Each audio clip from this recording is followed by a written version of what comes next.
Hey, I'm Mark Fraser, and this is Bridge the Atlantic.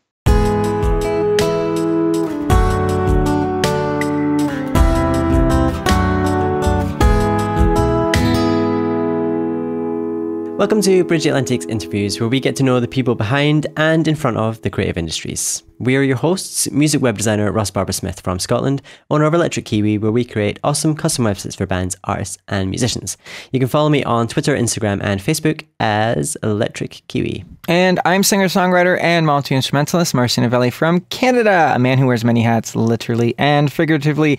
When I'm not releasing music under my own name, I'm producing and mixing records for other artists or directing and editing music videos and music documentaries. It's a mouthful. If you like to work together, or hell, if you just want to say hi, get in touch with me on Facebook, Instagram, and or Twitter, which are all my name, Marcio Novelli. Right down here, guys. See that? That is true. Yeah, that is true. And we are on Patreon as well, and we've got lots of exciting stuff to share with you on there. You can support us from as little as $1 per month, and in exchange, you get some patron-only exclusives. We've just upgraded some stuff over there, so head on over and check it out. Perks include early access to content, shoutouts for your band or brand, as well as your chance to co-host the show alongside Ross and I. Most importantly, though, you are helping us to continue to do this crazy thing that we call Bridge the Atlantic. So get on there. Yeah. We've also got official BTA shirts. So the shirts look great on you. Thank you, Ross. Marcio, specifically you. Thank you. And all the proceeds go into helping us keep the lights on here at Bridge the Atlantic. There's a link to get them in our show notes, and if you use the coupon code BTAROCKS, you'll receive 15% off your purchase as our little way of saying thank you. And it's kind of a lie, because we're not really keeping lights on, because I mean, I'm being lit by our friend, the sun right now, entirely by the sun. Your BFF. Yes, we're BFFs. Lastly, though, I'm wrapping up recording my second solo album. I'm so excited. You can pre-order it now at marcionovelli.com/pre-order. Who would have thought? You get a ton of exclusives along with an immediate free download of my acoustic EP, The Reimagining of Volume 1, as an added bonus just for supporting my new album. So make sure to check out my music on Spotify, wherever you like to stream or download music, and definitely support my new album. Get on it. And with that, let's move on to our guest of the week. So this week we are joined by fellow podcaster Mark Fraser from Glasgow. Mark is the host of the Curator Podcast, an interview-based show which focuses on creativity and passion. His shows feature guests such as Jim Adkins of Jimmy Eat World, Ian Mackaye of Fugazi, Laura Jane Grace of Against Me, Scottish broadcaster Vic Galloway, and singer-songwriter Allison Weiss. Mark is also a keen musician, currently rocking guitar and vocals in False Hopes. He was also the editor and co-founder of the music website Daily Discord until 2014, and hosted the Daily Discord radio show on Subsidy Radio.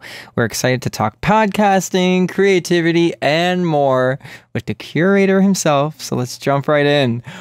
Welcome to the show, Mark. Do you have my CV, Marcio? Because that sounds suspiciously like what I wrote on my CV. We could not possibly comment. I have no idea what you're talking about. No idea. A CV is a resume. Is that what it's called? Okay. Let's get awkward right off the bat. Tell us 3 things about yourself that everyone should know. I have a very small collection of books behind me right there. So that's one thing, I guess. I love Prince. I'm a huge Prince fan. And last year I wrote a novel in a month. So that's a thing. That is a thing. Is the novel about Prince, and is it on that bookshelf behind you? Neither of those things are accurate, I'm afraid. Sorry. Oh, damn. That would have tied it all in. That would have been the perfectly packaged 3 things about yourself everyone should know.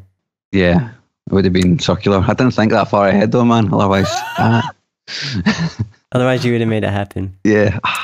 Damn. One of the things we do love about doing this show is that we get to know more about our guests, both professionally and on a more personal level. As a fellow podcaster, what are your views on the importance of interviews, both as podcasts and blogs, for artists and creative people? And how do you think that creative people can make the most of an interview? I think to answer the first question, I think interviews are really important, particularly a podcast or any kind of broadcast interview. I think I find them personally more important than blogs and stuff like that, because it means that you kind of get an authentic feel to what they're saying, and it can't be edited down and cut up and, you know, made to say things other than, you know, I guess what they actually say. And the importance of that is huge, you know, because in this day and age when we've got social media and stuff like that, we like to get to know our artists kind of intimately and personally. And when you talk to somebody, or when you read an interview by somebody, or you hear a podcast by somebody, you kind of feel as though you've got to know that person a little bit better in a way which is unprecedented, I think, in journalism ever, really. And the second question, how would creative people kind of approach interviews? Is that kind of... Yeah, so like how can, like if you are a creative person that's been asked to come on a podcast, for example, what can you do to really kind of get the biggest benefit from being on that show? I think just be yourself, be genuine. People can tell when you're trying to put on a front, or if you're basically, if you're not paying attention. I think being interviewed is really difficult, as I'm finding right now. I think it's really, really difficult, and a lot of younger bands that I have found, from my experience, like, they don't really know how to be interviewed, which sounds like such a weird thing to say, right? Like, what can be easier than answering questions that someone's given you? But I think it's a lot harder than people think. So do your research, I think, before you do it. Listen to people that you love, read interviews by people that you admire, but more than that, maybe even practice a little bit with your friends, you know, if you've never done one before, or you're kind of new to it, because you want to put across not just who you are, but your message. And your message as a creative person is obviously why you do the whole thing. And if you don't know how to be interviewed properly, then that message ends up getting lost, I think. Yeah, I couldn't agree with you more. I'm someone on both sides of it, right? Obviously, I do the show, but as a musician, I get interviewed when I have new music out and all that kind of stuff. And there's definitely, I think this show has made me a better interviewee as well, because there's a give and take. You know what I mean? You have to let if they know what they're doing as an interviewer, they should be able to, you know, guide you and make you feel comfortable. But also sometimes as an interviewee, if there's something that you want to talk about. I mentioned this person in more episodes than any other person, but I think Jared Leto, shut up, Ross. I think Jared Leto, he always knows how to guide an interview. It's always funny. I watched an interview with him just last week, and, you know, the interviewers, they were for a professional network and everything, and they were awful. They were just going on about his looks and everything, which is so unprofessional, I think. And also, you know, he's like, okay, and he took that, and within 5 or 10 seconds, he was like, yeah, but, you know, he started talking about the new single they have out and the new album, all that kind of stuff. And he just directed it, you know? So, you know, I've taken that before, you know, if an interviewer is just taking too long to get to the point, or they're focusing on something that it's not really what I want to focus on. That's not why I'm doing the interview. I want to focus on something else. You just take that very, very graciously, and then you learn how to, you guide it. You know what I mean? And it's, I guess, like, there is a give and take. I think there is the idea that the interviewer is in charge, but really, you know, we do this show every week, and a lot of it depends on the guest and how much they are willing to give us. And, you know, when they're open and genuine, it makes our job very easy. You know, I mean, we just have to have a conversation. We can really just genuinely have a conversation with them, which is what this should be about, right? I agree. The push and pull is definitely the best way of putting it, because it is like, well, the give and take that you said, but it is like a push and pull, because the power, obviously, I think the power does lie in the interviewer's hand to a certain extent, but an interviewer should be good at reading a human being and knowing that if the questions that they're asking aren't stimulating the person they're talking to, you know. And on the other side of that, like, an interviewer can lose their patience or lose their interest really quickly if the person you're talking to doesn't really seem to know what they're talking about or have much interest in talking back to you too. So yeah, it's definitely give and take. It's totally push and pull. And I think you're right as well, Marcel. When you get interviewed people, you get to see the human aspect of that engagement, that interaction, that conversation, and that's ultimately why we do it, isn't it? That's why we interview people, is because we want to connect and we want to show other human beings that, look, that's a person that you like. So that's just, which is why you're listening to this interview, and we want you to see that they're a human being, not just like the artist or the sort of mystique, you know. You know what? But I do want to ask, you know, what have been some of the most important or eye-opening things you've learned, you know, and both as an interviewer and actually through just day-to-day running of a podcast, as we know, which can be crazy. One of the most eye-opening things I've learned is people don't really care about me. And I don't mean that in a bad way. It's like, I listen to a lot of podcasts by people who are kind of at my level, and they do the whole Mark Maron, like, 10-minute monologue, and I used to do something like that as well, and I binned it because I was like, people don't care, you know? So you need to realise that people are listening. If you're on a small basis, people aren't really listening for your personality. They're listening for the person that you are interviewing. Some of them will eventually come to like the way you work and the way that you are, but don't presume that your take is unique, and you're taking interviewing a person is unique until until the people that you interview start saying to you, look, that was one of the better interviews I've done. I really appreciated the way you asked me those questions. So that comes back to being humble as well. I think a lot of people go into it thinking riches and, fame, but you're in the wrong game. Doing this is not how it works. You know what I mean? But that's another thing I've really learned about running the Curator as well, is like, content is hard. Like, keeping the content mill rolling is super difficult.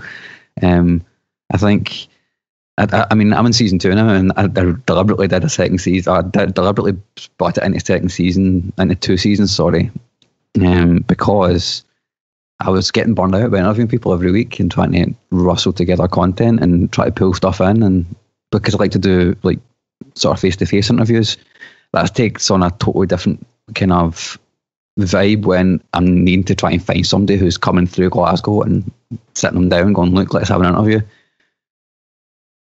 A good example of that is, and during the summer, like right now, like, there's so little gigs in this city that I'm finding it really hard now even to do 2 weeks interview every 2 weeks, because it's really difficult to get content.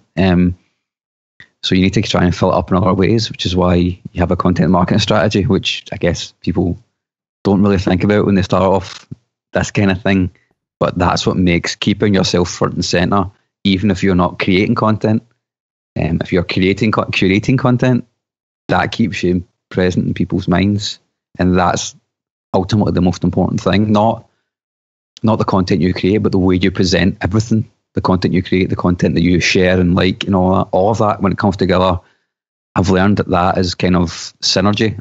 Bringing it all together like that is kind of what makes a brand work. Not just this one thing that you do every couple of weeks and nothing else, you know what I mean? And I know that, Mark, you and I have spoken a little bit about this kind of ourselves, but what are some of the challenges that you've experienced when dealing with artists, managers, or maybe more specifically publicists, when you've been trying to set up interviews? And how do you think that podcasters and any other industry professionals can maybe work together a bit more effectively on that front? Publicists are the gatekeepers, aren't they? And I admire the job they do, because some of them work really, really hard and they're really super amazing at their job.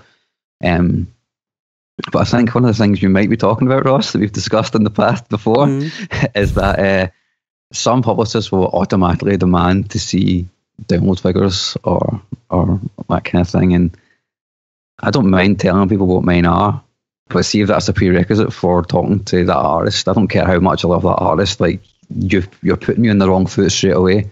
There's better ways to ask for it. There's better ways to get that information.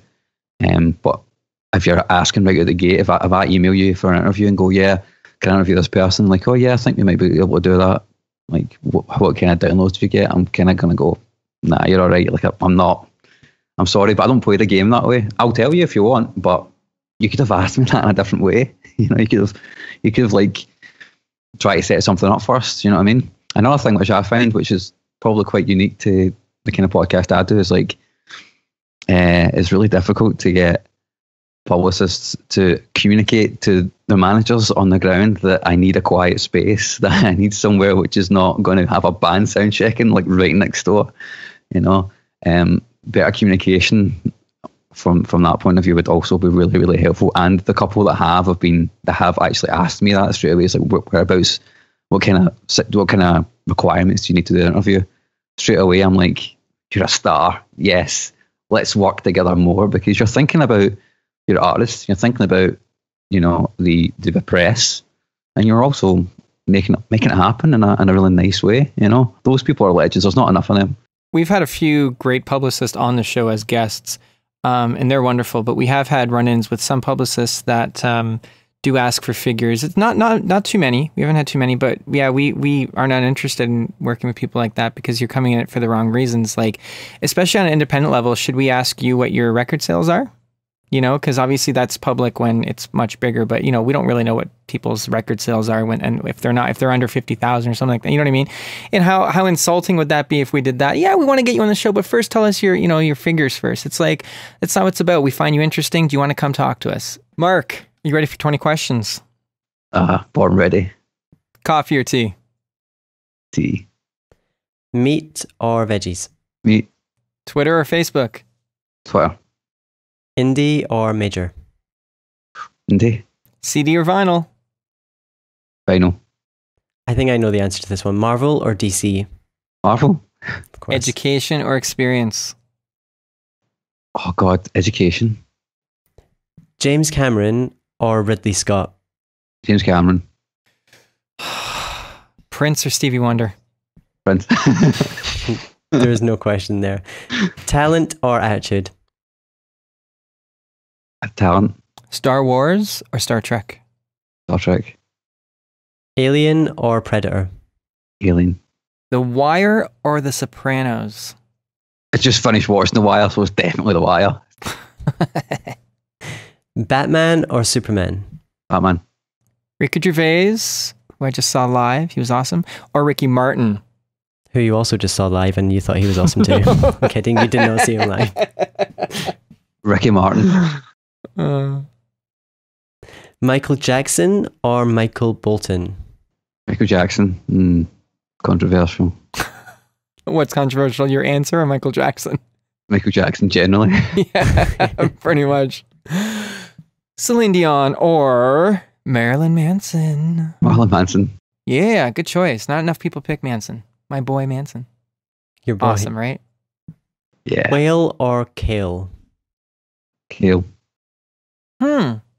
You're a bit of an enigma. You picked meat, but you also picked kale. Huh. What does this mean? What does this mean? I'm so confused. Bette Midler or the Riddler? Riddler. And your final question, you know what's coming. God. You know. Ross or Marcio? Rossio. And that was the correct answer. That is the correct That's the answer. correct answer. That is the right and only correct answer. Mark, for artists who are looking to be interviewed on a podcast as awesome as ours, I mean yours, what can they do to make themselves a podcast as podcast ready as possible? Pay attention to other people and how they talk. Because you're going to want to read the person that you're talking to ensure that you're on the same level. And verbal cues don't often do that. That's a really vague answer, but I don't know if I can be more specific with it. Just give them all your attention, basically. Like give them every single second of when you're in that. Respect that person. Be in the room with that person. Put your phone away. You know what I mean? I mean, if you're waiting for a tour manager or something to come in and tell you go sound check, that's cool. But you know, get distractions out of the way because that will lead to not only a great interview, but you'll come out looking or sounding or looking and sounding really, really good. And the interviewer will go away thinking, I want to talk to that person again. You never know who's going to hear or see something too. Like I'm not going to mention the person that I'm going to talk about here, but Ross and I were just discussing an interview that Ross had heard recently with someone that we both admire, and as a creative, but the interview was so bad. Like this person came off so bad. Maybe Ross, you can maybe shine better light on this. You're the one that listened to it. Yeah, I mean, it was just the vibe seemed off. So basically, when I was listening to the interview, I was really excited because I liked the guest, and the host was doing a great job, like trying to really kind of make him feel welcome and get some information. But the guy, he was eating partway through, and he just didn't seem very engaged with anything that was happening. Like he too didn't cool want to be there, basically. Like too cool. It was sort of just like the vibe I got was a bit. Why am I doing this interview? I don't really want to do it, but I'm on a press tour, so here I am doing this interview. Oh, your life must be so difficult. yeah, so I just didn't like that. It turns so you I off, mean, eh? yeah, and that kind of ties into what Mark's saying about you know, avoiding distractions and just giving that interview all of your attention and being very present in that interview. Because I think you can tell, like when you're watching or listening to an interview and the person's not that into it, you can totally tell, and it makes everyone look bad, both the guest and the interviewer. We've all been there, you know, that happens. Like we've all been in interviews where you can tell the person's not into it, and it's like from the point of view of the interviewer, it's like trying to like plug holes in a sinking ship. It's like I'm trying my goddamn best to make this work, but if the person's having none of it, I have none of it. But they shouldn't have done the interview in the first place. They shouldn't have accepted it in the first place. That's the way that I look at it. It's a privilege for you not to be interviewed, you know. And you all know what it's like on tour. You know what I mean? Like you've got nothing else to do. It's not difficult to give somebody 30 minutes of your undivided attention. Especially when you spent all day in a van, you know. Look, Ross and I have been doing this for over 3 years now, okay? And I don't recommend you go to our first few interviews or even our first year of interviews. But if you do, I'm just going to say Ross and I didn't know what the hell we were doing, but we had such fantastic guests. Honestly, I give so much to the guests that we first had on, all of our guests, but especially the first few, because they really gave us the confidence to keep going, because we were awful. We didn't know what the hell we were doing. But the guests were just great. They made us feel, you know, I'm just trying to say, it's like going back to the early interview, the push and pull. They helped us along so much that it made us better at what we do. And now I feel like we can, you know, continue kind of doing this. If the guest isn't as comfortable, we can help them out. Do you know what I'm saying? Like, you know, Tyler Hilton pops up in my mind as one of our first 20 interviews that we did. Yeah. And he just made it so fun. He made us relaxed, and you know, it makes all the difference. And you know what? I'm sure he's done so many bigger interviews than ours, but you know, he didn't treat it like that. You know, he treated it just the same, and you know, people did see that, even if it's a handful of people or whoever. It's, you know, people still may have seen that and didn't know who he was. You know what I mean? And that's how he comes off. And even if they do know who he is, it's like, it's how you put yourself out there. So anyways, I can go on and on about this. It doesn't matter if one person's going to see it or a million, you know, be the same, man. Like you said in the beginning, just be yourself, let that come through, and don't act like you're better or bigger than anyone. Sometimes there's nothing you can do about that, but you just need to roll with the punches. You're just going to have to give me a second though to get off my soapbox here. Yeah, you just let me know when you're down from there. Okay. So Mark, I would like to ask you, more for people that are looking to start a podcast, is there one actionable piece of advice that you would offer to them? Perhaps something that you wish you knew before you got started that you had to learn the hard way? Because we've all learned a lot of stuff the hard way. It's going to suck. At the start, it's going to suck. You're going to do your first interview, it's going to feel rubbish. No one's going to listen at the start, they just won't.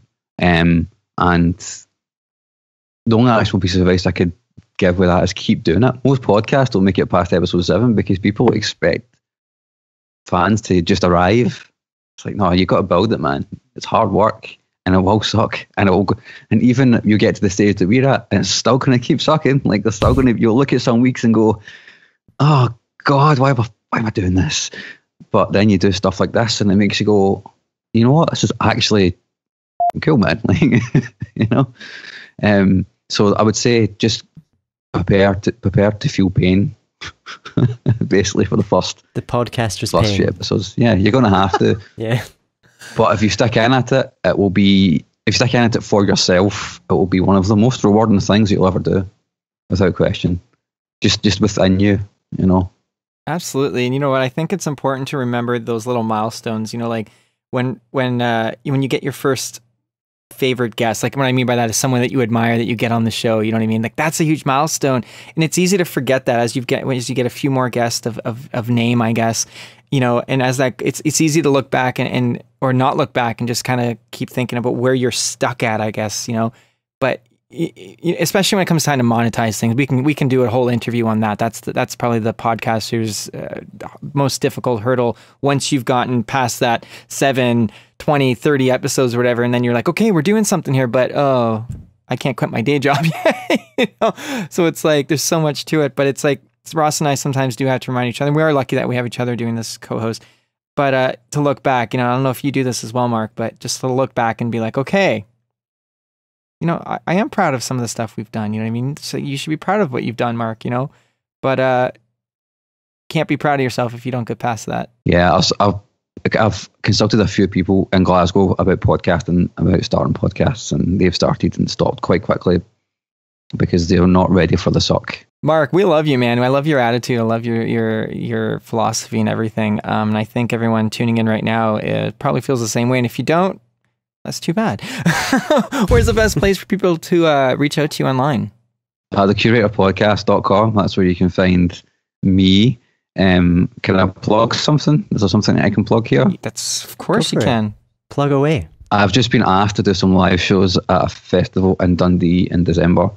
So more information on that coming soon, especially if you like punk rock music and you're in Scotland or Britain. You'll get to see me doing a couple of really cool things. You can also find me on Twitter at the Curator Pod, Facebook, the Curator Podcast. And yeah, iTunes, just put me in there. The Curator Podcast, you'll find me. And as for us, you can find us on Twitter, Facebook, Instagram, iTunes, and YouTube. Don't forget to visit our website and pick up one of these shirts. Or 2 or 3 or 5. Not this exact one, but these shirts. Yeah, Ross always wears the shirts for like a couple weeks nonstop without washing before he sends them out. Not true. So if you're into that kind of thing. And as I mentioned earlier, I'm currently finishing up my second full-length solo album. You could pre-order it at marcianovelli.com/pre-order. When you support my new album, you get a free download of my new acoustic EP, all that kind of crazy stuff. It's all fun and cozy. I don't even know why I said that word. You can find my music on Spotify, iTunes, everywhere and anywhere that you like to stream and download music. Listen, love, and spread the wonderfulness. Follow me on Facebook, Instagram, and Twitter, which are all my name, Marcio Novelli. I am working on websites for various artists at the moment, and you can check out my work at electrickiwi.co.uk. You'll find me on Twitter and Instagram as Electric Kiwi, and Facebook is Electric Kiwi Design. This episode was brought to you by 30 Roses, a virtual assistant and consultant to musicians and other creatives, as well as music entrepreneur HQ and Social Surge. All links are in the show notes, so please check them out because they do what, Ross? They keep the show alive. Oh, yeah. And if you would like to sponsor the show, visit patreon.com/bridgetheatlantic. We've recently updated our rewards, which now includes sponsorship at the start of our interviews, as well as an opportunity for you to co-host an episode, which is both a very exciting and terrifying thought for all involved. Make sure to subscribe on YouTube and iTunes so you don't miss any episodes, and leave us a comment and let us know what you think of the show. So, Mark, thanks so much for joining us today. It was great to chat with you. Full disclosure, we did do this interview once before, and technology happened. But now we finally managed to make it happen. I'm really glad that we did. And yeah, hopefully we'll see you again soon. Yeah, hopefully. And I love the swag. I'll need to get me some of that. Yeah, you do. You know where to find it. bridge-theatlantic.com/shop. Just saying. See you soon, Mark. See you later.